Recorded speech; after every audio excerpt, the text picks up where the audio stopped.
Kabi-kabilang disgrasya sa kalsada na itala nitong magdamag. Narito ang mainit na balita.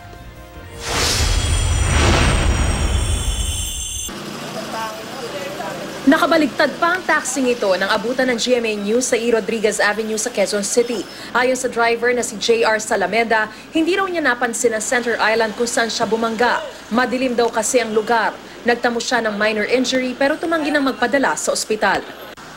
Sa Maynila naman, 2 truck na may kargang buhangin at semento ang nagbanggaan sa Nagtahan Bridge. Sa salaysay ng cargo truck driver na si Marcelo Pascual, hindi niya nakita ang trailer truck na nakahinto sa entrada ng Nagtahan flyover southbound lane.